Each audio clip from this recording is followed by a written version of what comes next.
Welcome to the Ladies Who Leverage podcast, where we empower women to own their power, create influence and impact, and live life unapologetically AF. It's time to leverage your expertise, resources, and relationships to build your business, brand, and badassery. So just click subscribe and let's get it. I'm your host, Kelly Charles Collins. Welcome to the Ladies Who Leverage podcast. My special guest today is Janice Gassam Asare. She is a professor, a diversity, equity, and inclusion consultant, an anti-racism educator, a professor, a writer, an author. In other words, she's a badass. And I'm so glad that she is here on Ladies Who Leverage podcast, because today we're going to talk about something that's really important in the world and important to me also as an unconscious bias expert. We're going to talk about the whole concept of diversity, equity, and inclusion, and talk about Janice's new book, The Pink Elephant. So welcome, Janice. Thank you so much, Kelly. I'm so excited to be here and to have this conversation with you. I know that the listeners can't see your background, but I love pink is one of my favorite colors. And I love this like bright sort of pink brick wall that's behind you. So that kind of goes along with the book really well. Yes, girl, pink is my favorite color. So everything that I do, all my brands have some kind of pink in it. So I am loving the title, The Pink Elephant. And before we get into the book and all the work that you do, Janice, I mean, I listed all these things, right? Professor and educator and writer and author and consultant. How did you get into all of this? Like, where did this start for you in terms of diversity, equity, and inclusion? Yeah, that's a really great question. I think I've always wanted to do diversity, equity, and inclusion work. I just didn't have the language for it and didn't know what it was called. But since I've been young, I've always been really fascinated with race, and usually being the only Black kid at my schools, and navigating the spaces I was in, I was always really interested to see how the other kids would treat me, and then also like looking at what my parents went through, being, their experiences. And my mom was a stay-at-home mom, but just listening to my parents owned a restaurant.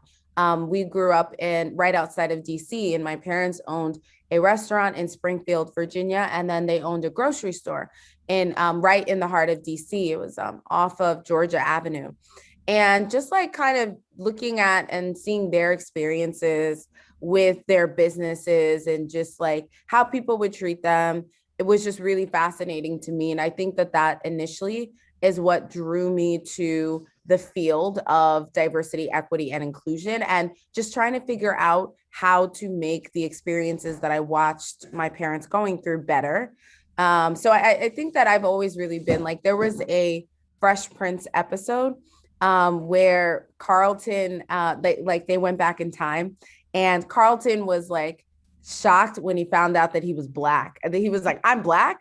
And I think that for me, like I had that same sort of realization where I would ask my mom a million questions, and I would be like, why do they call us Black? Like, we're not Black though, we're brown, our skin is brown. I didn't, so I've always been like a really inquisitive person and a really inquisitive child. And I think that like figuring out how to make people's experiences in the workplace better, seeing what my parents went through, was probably one of the main catalysts to me going into diversity, equity, and inclusion.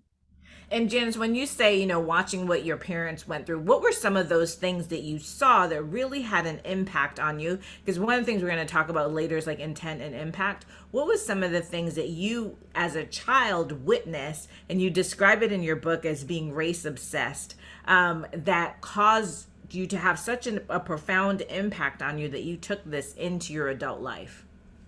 I watched my dad go through a lot.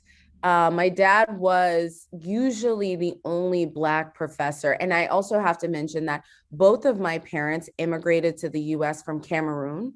So they had a really interesting and unique experience where my dad, got here and, wanted to really be sort of embraced. But because of his accent, because he wasn't from the US, I think he experienced like a period where he wasn't fully embraced by like his Black, I say siblings, but like the Black folks that he would work with, which were very few. And then he also was experiencing this exclusion from his colleagues. And my dad was a professor. He started off in white universities, and then he ended up sort of retiring into HBCUs. So he taught at several HBCUs here in the US. And so he was teaching at University of Delaware. So I remember a lot of really like horrible experiences. He would come back, and I was young, but he would come back and like tell my mom like how they were trying to push him out of the university. And as being someone in academia now in predominantly white institutions, I understand a lot of what he could have been going through. So maybe that was also an unconscious reason why I went into academia, is to sort of rectify some of the things that my dad experienced. But I think like the pushing him out of academia in like sort of an industry that he thought was really inclusive. Academics, a lot of them have higher degrees. They're supposed to be very educated, and you would think that they're very inclusive. But just like seeing that, what my dad went through with his white colleagues. And it wasn't just one university. It wasn't just University of Delaware. It was a number of different universities that he experienced really sort of like negative, like vitriol from his white colleagues.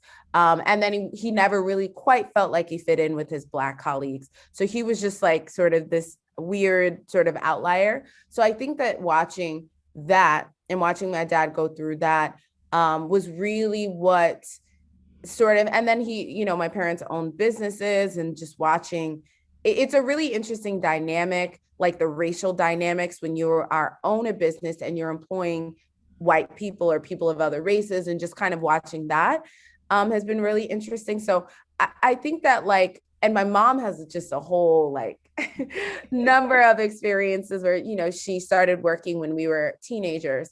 And just watching my mom's experiences. My mom was also an educator. She taught in secondary school. And my mom experienced so much racism in the school systems, where teachers administration, principals would literally tell my mom to change students' grades.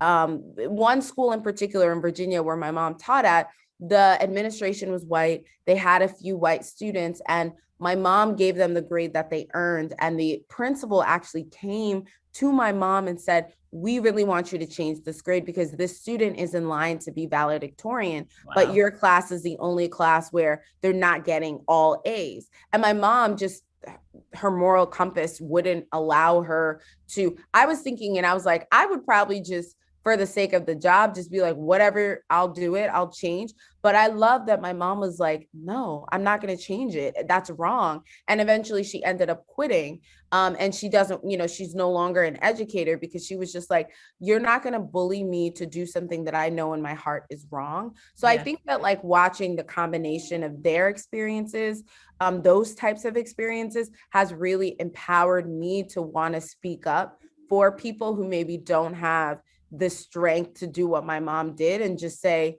I don't have another job lined up, but this is not the environment for me. I quit. Yeah. Yeah. And you really have taken on this whole mantle. We met through LinkedIn, and, reading your posts and reading your articles in Forbes, and just really one of the things that I love is that you are unapologetic about these topics, right? They are what they are, and that we have to call a thing a thing. And I think that that's such an important aspect of diversity, equity, and inclusion conversations. And in the book, one of the things that you say is that someone said to you that racial dialogue is challenging because there's a lack of relatability towards communities of color.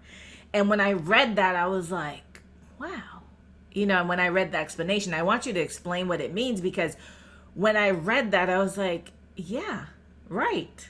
And why is it so hard to have these conversations? So what does that mean when you say that, Janice? Yeah. So I was actually at an event, a Black History Month event in New York City, And there was someone who said that, who made that statement, is like, it's so hard to have these conversations about race because, and he said, I find that more people are on board when we're talking about LGBTQIA plus issues because most people know of somebody within their community who is queer, or maybe a child of theirs, or somebody in their family.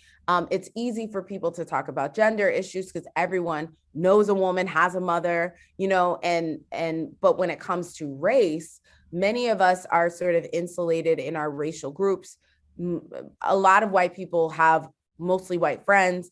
And, you know, we're essentially like, we live near people who look like us, mostly, for the most part, most of us, me, within my community where I live, there's a lot of Black and Hispanics, mostly.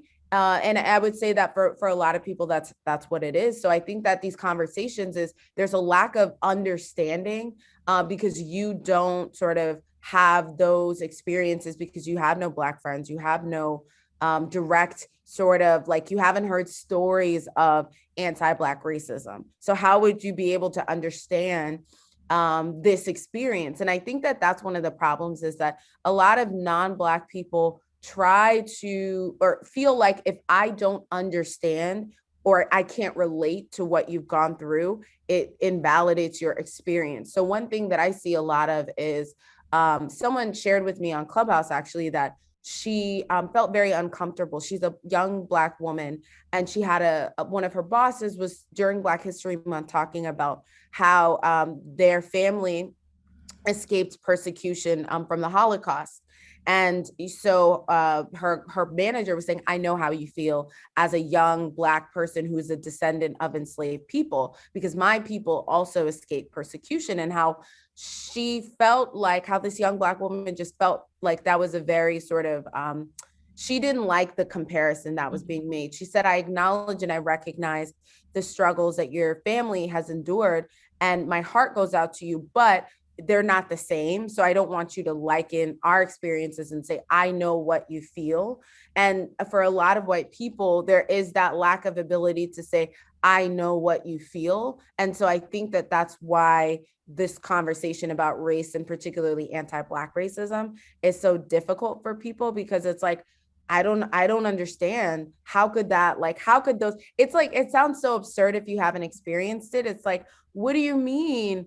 You know, what do you mean you were not able to buy a home, or that your home was appraised at $100,000 over or under, rather, what it was supposed to be appraised for, because you were Black? Like, it boggles people's minds when I share these stories with them of, like, the fact that that's a normal thing for Black people to get their homes under appraised. And it's not just getting steered away from white neighborhoods, but it's also the appraisal process. It's also, you know, buying a home. I remember we lived in Minnesota, and I say I've never experienced racism like the Midwest, because they're so nice. There's like this Midwest nice, nasty. and I've never experienced it like there. And we had a home that was not able to be sold. It was on the market for years because no one in the neighborhood wanted to live in a house where a Black family lived. We still had our pictures up so people would come and view the home. And I was maybe 15 or 16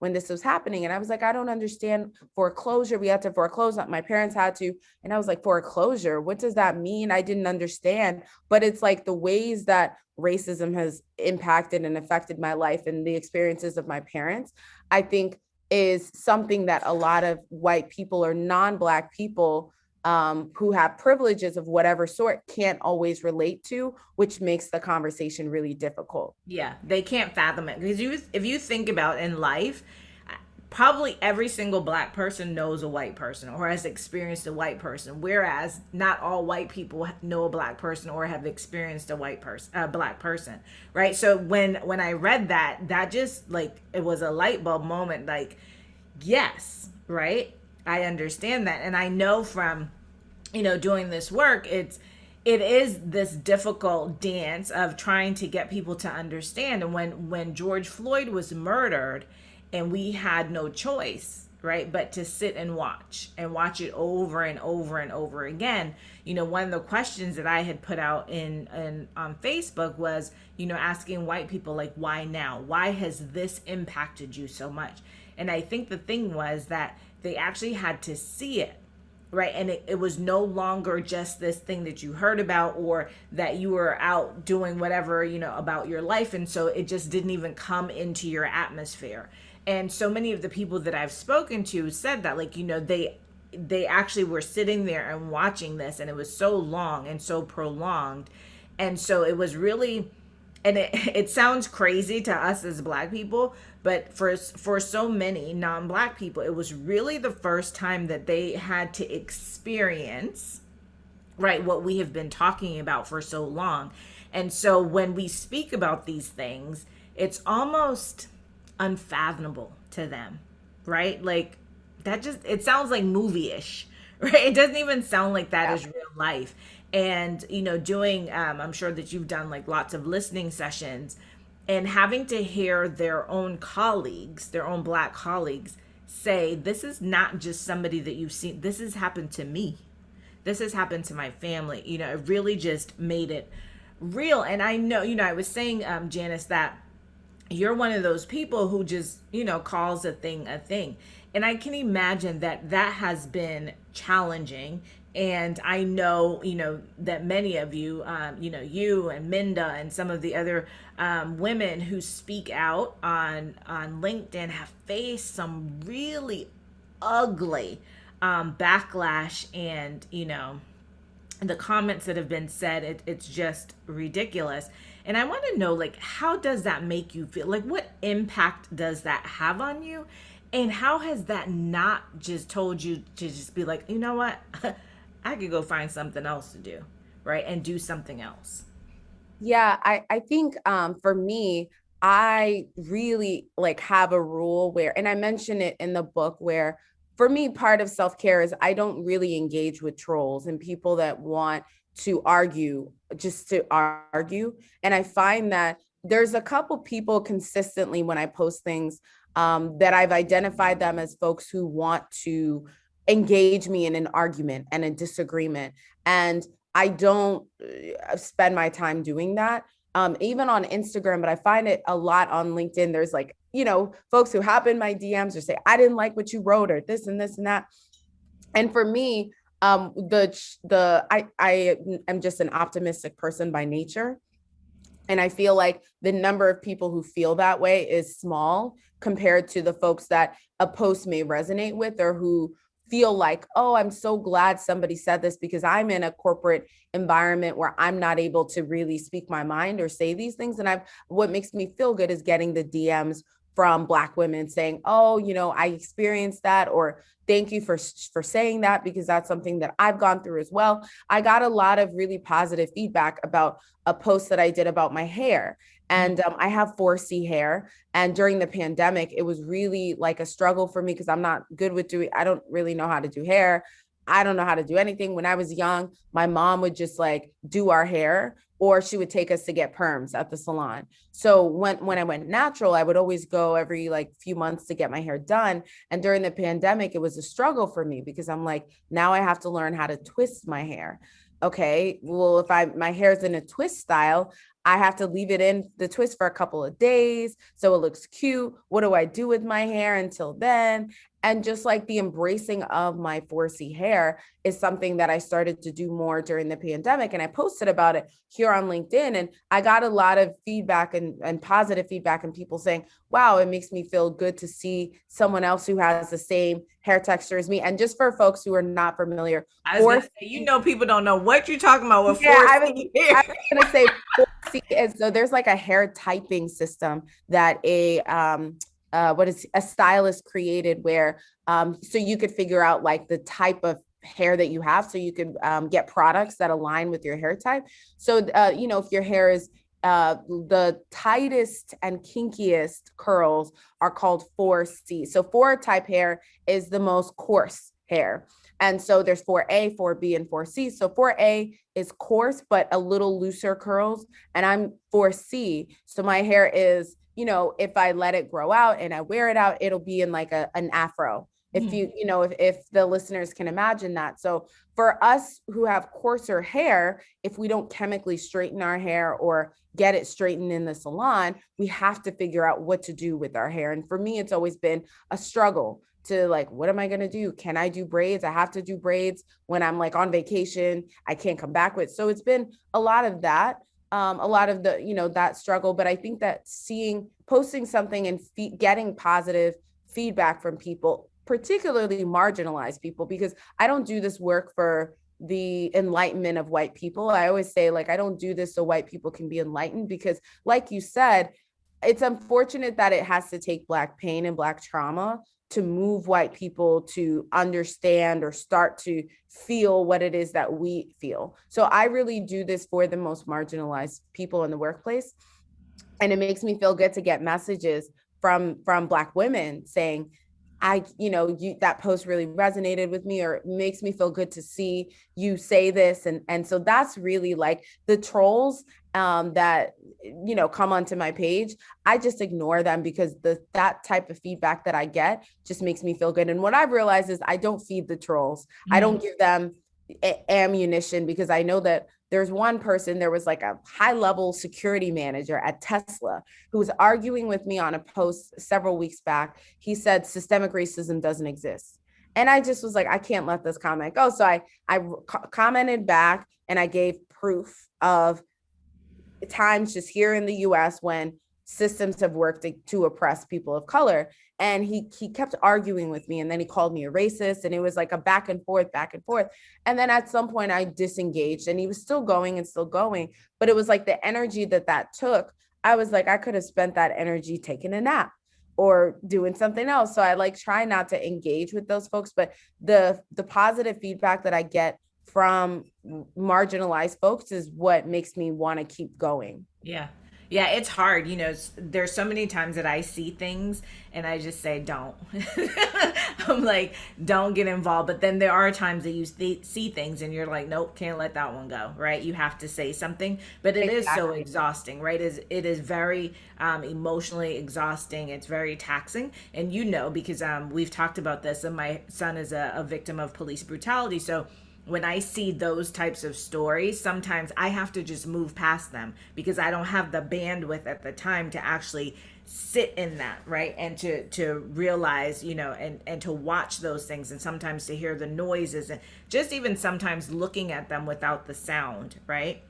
And I think people don't understand that. And when they come on your page and they say all these nasty things, and it's interesting because in what they're doing, it's like they are saying that they are entitled to their opinion, but you're not entitled to yours, right? And so I know how hard this work has been for you. And you talk about, I love that you talk about 2020 as being the racial revolution of 2020. What do you mean by that? And how has that played a part in you writing The Pink Elephant, if it did? Yeah, no, it played a huge role because during the pandemic, I had a lot of free time.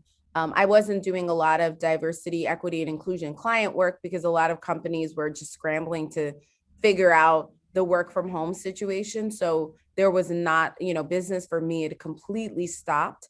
And so I was teaching, but while I was teaching, I was like, I've been saying, I always knew I wanted to write a book. I always knew that. So I was like, maybe now is the time that I really buckle down and try to write a book. And I saw, I started following someone on Instagram, and she's like an author boot camp coach. And she had a program that was starting in April. So I was like, maybe, this is like a sign that I should. So I enrolled in our boot camp. I wrote my first book, Dirty Diversity, but it was a really like pragmatic guide for people who are in a workplace where there's no sort of diversity, equity, and inclusion stuff going on. So it's a really simple, like, how to start an ERG, how to start an anti-racism book club, how to assess inclusion. So but I was getting a lot of questions from people asking, do you know any resources or any books that speak to how to have conversations about racism in the workplace? And I said, no, I know a lot of, like, I love the book, So You Want to Talk About Race. It's a great book, but I don't know of any books that focus specifically on these conversations in the workplace. So I was really like, I should create what it seems like isn't out there yet, or isn't out there to the extent that clients are asking about it. So I was like, I'm going to write something specifically about race, because the pink, Dirty Diversity, excuse me, my first book didn't dive into the nuances of race as much as, you know, maybe I wanted it to, because I wanted it to be a very introductory level book for people. But I was like, I want to focus the pink elephant on race and conversations about race and racism specifically, and navigating racial equity in the workplace. And while I was like finishing it up was when the Breonna Taylor trial was going on, and I was finishing it up. And I remember getting the news notification that they weren't going to charge the officer, that essentially, or they were charging him with, you're in law, so you know the exact term, but like for shooting at the wall, whatever Right. that's called, reckless. I don't even know the term exactly, but it was so disheartening. And that really like pushed me to, I have a really brief dedication to Breonna Taylor in the beginning of the book. I didn't know her, but just hearing her story was just like so heartbreaking to me. And I think that like there are a lot of people who are silently suffering in their workplaces, and their stories aren't going viral. No one knows what's happening with them. And for me, I was really writing the book for those people, and to give sort of a guide to how to create more equity, particularly for Black people in the workplace, because I think we have some of the most unique experiences. So when I say like racial revolution, I think that now is really the time that we'll see a lot of these changes happening. And I'm inspired and I'm hopeful that this is what will actually like be the catalyst to long-term changes. Yeah. And I love that. And the book, the way that you set out the book and laid out the book is really good, because it takes people through a lot of the questions that I have heard, right, in doing the listening sessions over the past year. And, you know, what does white privilege mean? And Black Lives Matter? And how do I say this? And it's funny because part of what happened with me is having those conversations caused me to write my book, Conversations Change Things, and create this framework for them to have the conversation. And so when I was reading the book, I was like, this is perfect, because I give them a framework, but you really get, you know, deep into what are the definitions? What do these things mean? What are some of the things that you're saying that will cause people to be like, you're racist, or, you know, you should not be saying that, that's a microaggression. And so I think it's an excellent resource, and it's something that I tell people about.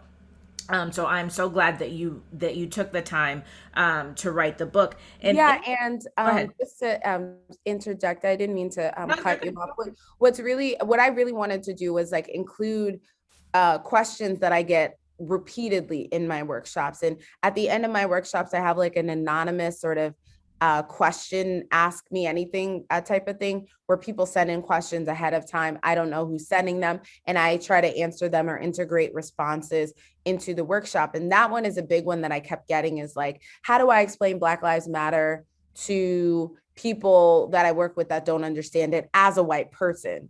You know, when people feel like it's exclusive to us. So I kept getting, you know, the same. So I was like, these are really, really interesting to explore and unpack and talk about, like, what is cultural appropriation? What does it look like? What is black fishing? Even I work with one of my clients is like a media company. So they're very hip to like, one thing that I learned through my client is called digital blackface. And it's not something that I knew about, but it's like when you're using GIFs, and I'm a big GIF user, Yes, me but too. as a non-Black person, using Black GIFs could be considered digital blackface. So if you're using an Oprah GIF to express how you feel as a non-Black person, that was something really interesting. And people in Slack might be using digital blackface, where your coworker writes something in Slack and you respond with a GIF. And that's an example of digital blackface. And how do you navigate, like in this new age workplace that we live in, how do we navigate someone who uses digital blackface in a Slack channel, and we're not comfortable with them as a non-Black? So it was like these things that I'm like, wow, it's like really, the field of equity and inclusion has really morphed over the years. digital blackface was not something that people were even on the radar 10 years ago. When I was in school learning about diversity in the workplace, we were talking about the binary, the white black That's binary right. and racism. And so it's really interesting to see how it's like evolved. Yeah. And as you talk about digital blackface, because people are gonna, people are probably thinking like, okay, so I used Oprah. Like I'm a white woman and I love Oprah and I used Oprah. And it brings me to the conversation around intent versus impact.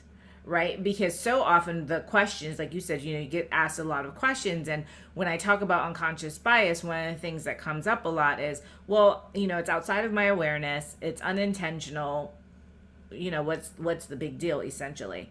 And I try to explain to them it is not the intent, it's the impact. So what are your thoughts around that, Janice, around intent versus impact when we're talking about this type of stuff?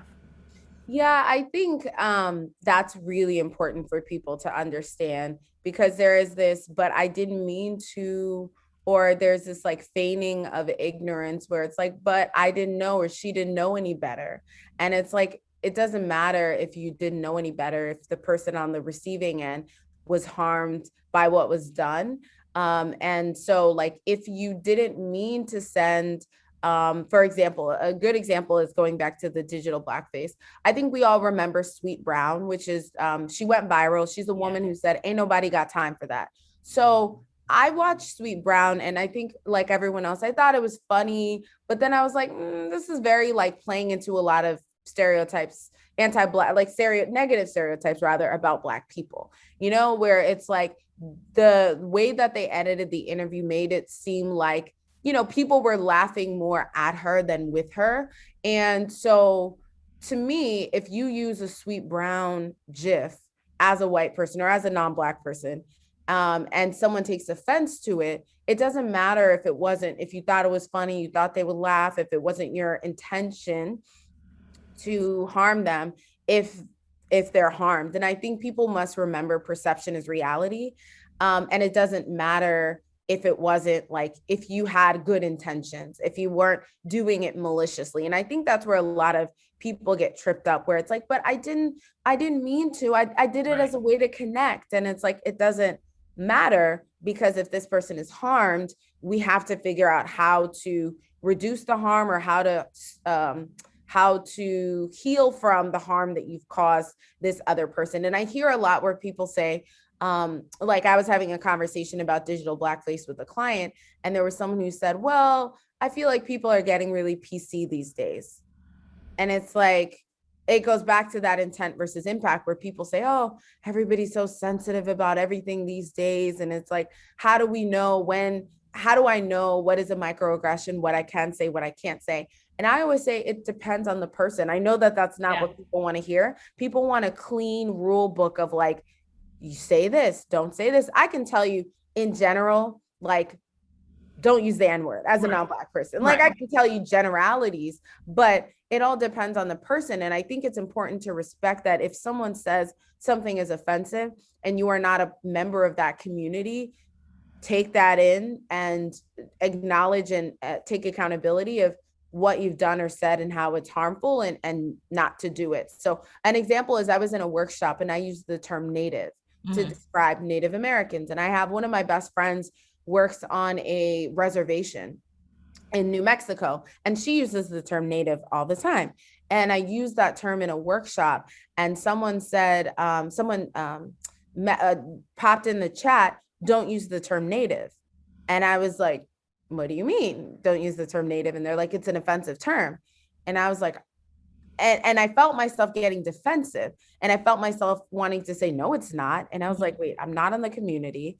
Just because my friend who's not Indigenous or who is not a Native American uses the term doesn't mean it's okay. So I just apologized and said, I'm sorry, I wasn't aware that it is an offensive term. So I'm going to make sure that I'm mindful about not using it.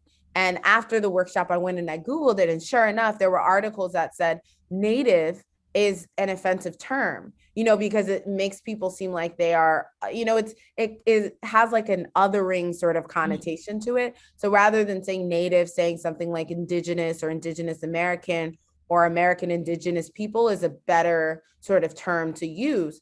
And so that was a learning moment for me where I had to pause and say, it wasn't my intention to be hurtful, but this person in the workshop was harmed by what I had said. So I have to acknowledge that. And it doesn't matter if, oh, I think I'm an expert in something, or we all make mistakes. So I think that that's important to remember, that it's always going to be ongoing, and something that I might hear or say is problematic. And I have to take ownership of the fact that another example, I talked about it in the book, is the term Oriental, where I heard that growing up, and people just to use that term to refer to an East Asian person is, you just said, oh, they're Oriental, and there was nothing to it. But now, I realized I had said it in an old YouTube video where I was like, oh, an Oriental person.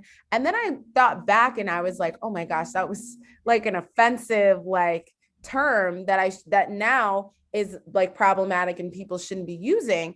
And so I think it's such an important revelation to understand that it doesn't matter if you were saying it in a positive way, if you were saying, oh, you're pretty for a Black girl, right, and you meant no harm by it. If the person is harmed by it, we have to figure out how to, and I think essentially that's what you and I both do with the work that we do, is like harm reduction. Yeah. Is like intervening when the harm, so that the harm doesn't take place, or after the harm has taken place, how do we reduce the harm from taking place moving forward?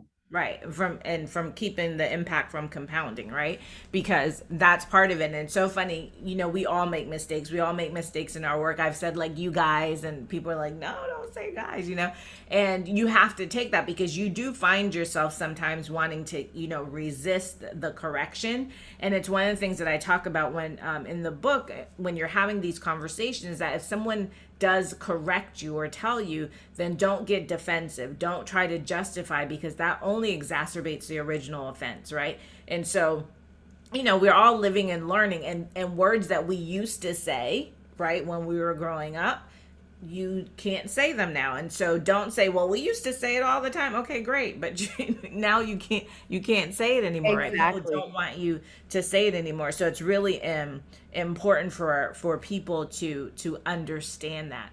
And so, Janice, as we're going through this racial revolution, like what do you see happening?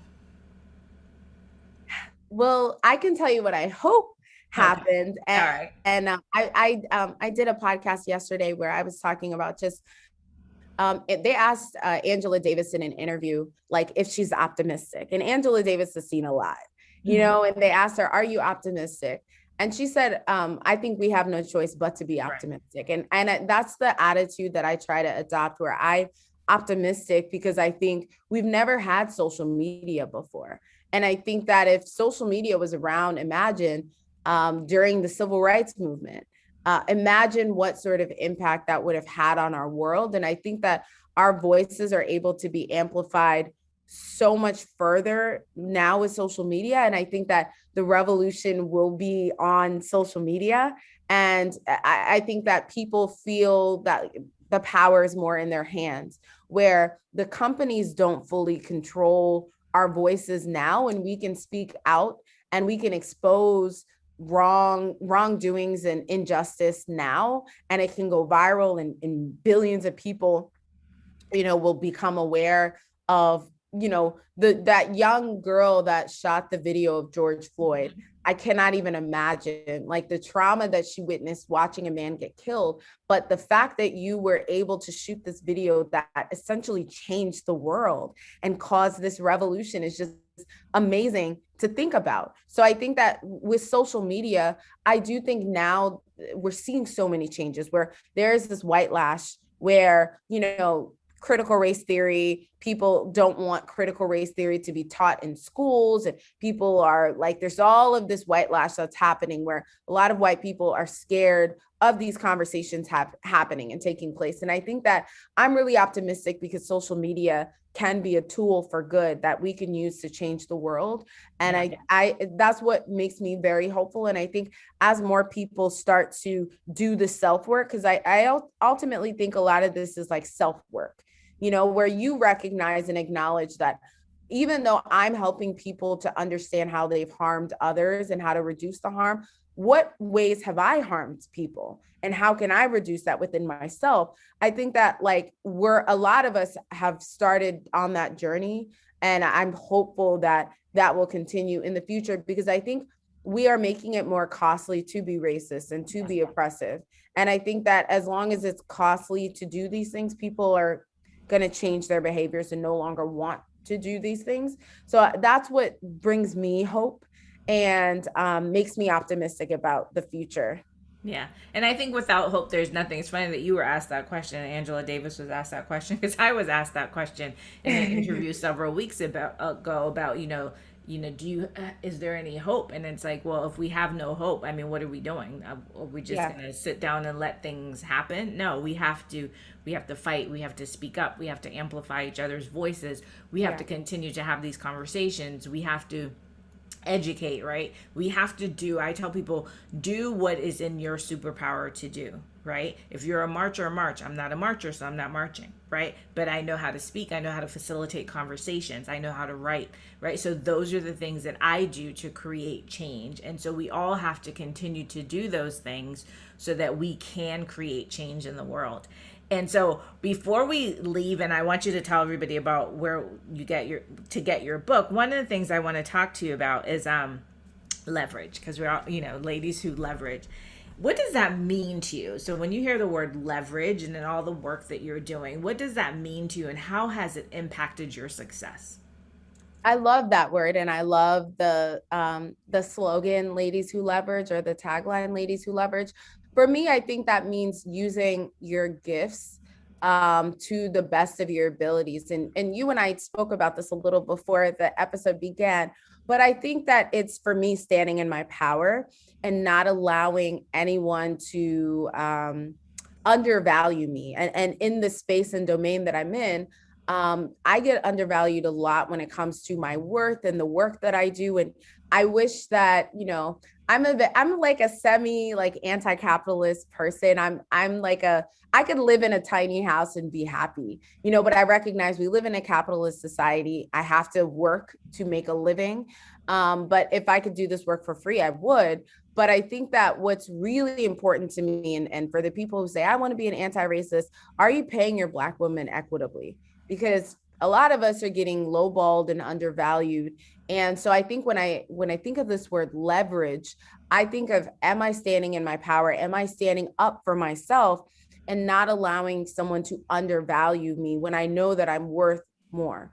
So when I think of leverage, that's what really pops into my head. And it's been a journey. Yeah.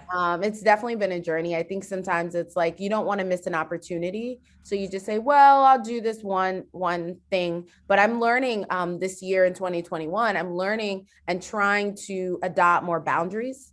And for my self-care and mental well-being, boundaries is really important, because I'm somewhat of a people pleaser, where I like to do things that I know will make people happy. And I like to be that friend that people know that they can count on. But sometimes that impedes on my ability to take care of myself and my own well-being. If I agree to do something, my heart isn't in it, I'm going to do it with a different sort of energy than if I'm doing something where I know I'm fully valued and I know that I wholeheartedly want to do it. So I think that I've been really intentional about setting boundaries. And for me, leverage means standing in my power and not allowing anyone to undervalue me. Love it, because I'm always talking about standing in your power. So yes, yes, and yes to all of that. Let the church say amen Amen. to all, to all of what you just said. And Janice, I love speaking with you. And, I want to say thank you personally and publicly to you for the article that you did in Forbes and inviting me to speak to your classroom and really exposing me to your audience. Thank you for that. And, that's another way in which we leverage, right? We leverage our relationships and leverage our expertise and really amplifying each other's voices. That is what will lead to our continued success. And so if anyone wants to find out about dirty diversity or the Pink Elephant, which is your new book, how do they do that? And if they wanted to reach out to you, how could they contact you? Yeah, I sell the Pink Elephant and Dirty Diversity through my website, which is drjanicegassam.com. And it's available, both books are available on Amazon as well. I'm working on getting the audiobook of the Pink Elephant, but when we talk about boundary setting, I realized I'm not able to record it. I kept thinking I was going to, and it's been like 6 months since I've been saying I was going to. So I'm working on that. And last night I just found out that the Pink Elephant is available online at Target. I don't know how it is available, but I just got a notification and I thought that was amazing. So I guess now it's available online at Target, Amazon, and through my website. And I'm usually on LinkedIn and Instagram the most. So if you're on either of those platforms, I would love to connect with you. I love meeting new people, especially folks who listen to your podcast. Thank you. Thank you. And you need to hire her. Oh, that's it. That's it, definitely. So you need to hire her. Well, Janice, thank you so much for being a guest on the Ladies Who Leverage podcast. We are here every week. Our new episodes drop every Monday at 9 a.m. Eastern. So make sure that you subscribe to the podcast so that you never miss an episode. And I've mentioned Ladies Who Leverage quite often throughout this podcast, and it's because it is a global community of women that I started in March of 2020 to really empower women to live life unapologetically AF. So if you are an entrepreneur, a side hustler, or someone who is in career transition, not sure if you want to be an entrepreneur or not, and you are ready to do the work that it takes to get to the next level, and you're all about community and empowering other women, then I'd love for you to join us in Ladies Who Leverage. You can go to teamlwl.com. It'll take you to a form. You complete the form and you will have access to our membership portal that has trainings and all kinds of resources and information. And then you'll get put into our private Facebook community. Thanks for joining us. This podcast is brought to you by Lady Lawyer Media. If you're a badass woman who's ready to take action to live life unapologetically AF, then you need to join our global community on Facebook, Ladies Who Leverage. And remember to subscribe to our podcast. And until next time, let's collabosource, strategize, and monetize.